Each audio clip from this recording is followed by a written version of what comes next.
Phone tapping విషయంలో రోజుకొక case విషయం బయటపడుతున్నది. రాష్ట్రంలో జరిగిన బై ఎలక్షన్లనే టార్గెట్ టాస్క్ ఫోర్స్ టీం పనిచేసినట్టు పోలీసులు గుర్తించారు. మునుగోడు, హుజూరాబాద్, దుబ్బాక ఉప ఎన్నికలే లక్ష్యంగా ఎస్ఐబి ప్రణీత్ రావు టీం పనిచేసినట్టు స్పెషల్ టీం దర్యాప్తులో వెల్లడైంది. స్పెషల్ ఇంటెలిజెన్స్ బ్రాంచ్లోని special operations targets team chief Praneeth Rao నుంచి రాధాకిషన్ రావుకు ఎలాంటి సమాచారం వచ్చిందనే వివరాలు రాబడుతున్నారు. అభ్యర్థులు వారి అనుచరుల ఫోన్ నెంబర్స్, లొకేషన్స్ ఎలా గుర్తించేవారనే కోణంలో రాధాకిషన్ రావును ప్రశ్నిస్తున్నట్టు తెలిసింది. ఇక సెర్చ్ ఆపరేషన్స్ లో హవాలా వ్యాపారుల వివరాల గురించి ఆరా తీసినట్టు సమాచారం. వారి వద్ద సీజ్ చేసిన డబ్బు ఎక్కడికి తరలించారనే వివరాలు సేకరిస్తున్నట్టు తెలిసింది. ప్రణీత్ రావు సహా నిందితులు అందరూ వినియోగించిన phone numbers, call data, WhatsApp, signals, స్నాప్చాట్ను రిట్రీవ్ చేస్తున్నారు. పోలీస్ కస్టడీలో ఉన్న రాధాకిషన్ రావును స్పెషల్ టీం పోలీసులు వివిధ కోణాల్లో ప్రశ్నిస్తున్నారు. ఆయన నుంచి కీలక సమాచారం సేకరించినట్టు తెలిసింది. రాధాకిషన్ రావు టాస్క్ ఫోర్స్ లో జాయిన్ అయిన రోజు నుంచి నిర్వహించిన ఆపరేషన్స్ గురించి ఆరా తీస్తున్నారు. టాస్క్ పేరుతో సోదాలు చేసి స్వాధీనం చేసుకున్న డబ్బుకు సంబంధించిన వివరాలను సేకరిస్తున్నారు. ఎలక్షన్ కోడ్ అవకాశంగా చేసుకుని బై ఎలక్షన్స్ లో జరిగిన నియోజకవర్గాల్లో అడ్డగోలుగా ఆపరేషన్స్ చేసినట్టు గుర్తించారు. ఇందుకు గాను సిటీ కమిషనరేట్ పరిధిలోని east, west, central, north, south zone task force లో పనిచేసిన ఇన్స్పెక్టర్లు, ఎస్ఐల నుంచి సమాచారం సేకరించారు. టాస్క్ ఫోర్స్ పేరుతో అధికారికంగా, అనాధికారికంగా ఎలాంటి ఆపరేషన్స్ చేశారనే డేటా రికార్డ్ చేస్తున్నారు. రైట్, ఈ విషయంపై పూర్తి సమాచారం అందించడానికి మా crime bureau chief Inna Reddy phone లైన్లో ఉన్నారు. ఇన్నారెడ్డి, చెప్పండి, ఫోన్ ట్యాపింగ్ కేసులో అయితే రోజుకొక విషయం, కొత్త విషయం బయటపడుతున్నది. అయితే రాష్ట్రంలో అయితే జరిగిన బై ఎలక్షన్స్ నే టార్గెట్ చేసుకుని అయితే టాస్క్ ఫోర్స్ టీం పనిచేసినట్టు తెలుస్తోంది.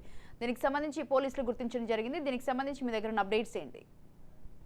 స్వాతి, మనం గమనించవచ్చు, ఈ ఫోన్ ట్యాపింగ్ వ్యవహారంలో రోజుకొక కొత్త విషయాలు తెలుస్తూ ఉన్నాయి. దీంట్లో అధికార పార్టీ అప్పుడు అధికార పార్టీ బీఆర్ఎస్ ఆధ్వర్యంలో, బీఆర్ఎస్ నాయకుల ఆధ్వర్యంలో కొంతమంది పోలీస్ అధికారులు ఏ రకంగా పనిచేశారు, తర్వాత దానికి సంబంధించి ఇప్పటికే రాధాకృష్ణ మాజీ టాస్క్ ఫోర్స్ డీజీపీ రాధాకృష్ణ ప్రస్తుతం విచారించిన నేపథ్యంలో కూడా ప్రధానంగా చూస్తే చాలా విషయాలు బయటకు వచ్చాయి. అంటే ఈ బై ఎలక్షన్ సంబంధించిన వ్యవహారంలో కొంతమంది టీంని పెట్టుకుని తర్వాత ప్రతిపక్షాలకు సంబంధించిన డబ్బులు ఏమైతే ఉన్నాయో వాటిని సీజ్ చేయడం, టార్గెట్ గా వాళ్ళ ఫోన్ ట్యాప్ చేసి వాళ్ళకి సంబంధించిన సమాచారంతో సేకరించి టార్గెట్ చేసి వాటిని సీజ్ చేయడం, తర్వాత అధికార పక్షం బీఆర్ఎస్ సంబంధించిన డబ్బులు ఏమైతే ఉన్నాయో వాటిని యథేచ్ఛగా పోలీస్ వాహనాలనే కొంతమంది టీం ఏర్పాటు చేశారు. బయట వ్యక్తులు కాదు, తర్వాత పబ్లిక్ లో ఉండే వ్యక్తులు కాదు, పోలీసులు. అంటే అక్కడ కొంతమంది ఇన్స్పెక్టర్లను తర్వాత ఒక టీం లాగా ఏర్పాటు చేసుకుని రాధాకిషన్ ఈ డబ్బులను మూవ్ చేశాడు. తర్వాత అంటే గమ్యస్థానాలకి ఎవరెవరికి ఎంత ఇవ్వాలి, తర్వాత ఎవరికి ఎంత డబ్బులు పోవాలని చెప్పి దాని మీద పైనుంచి వచ్చిన ఆదేశాల మేరకు ఒక టీంను, స్పెషల్ టీం ఏర్పాటు చేసేలా ఈ డబ్బులను కూడా మూవ్ చేశాడని చెప్పి కూడా తెలుస్తోంది. దానికి సంబంధించి రాధాకృష్ణ విచారిస్తున్న నేపథ్యంలో కొంతమంది పేరు కూడా బయటకు వచ్చి వాళ్ళని కూడా పిలిపించి విచారించే అవకాశం కనిపిస్తా ఉంది.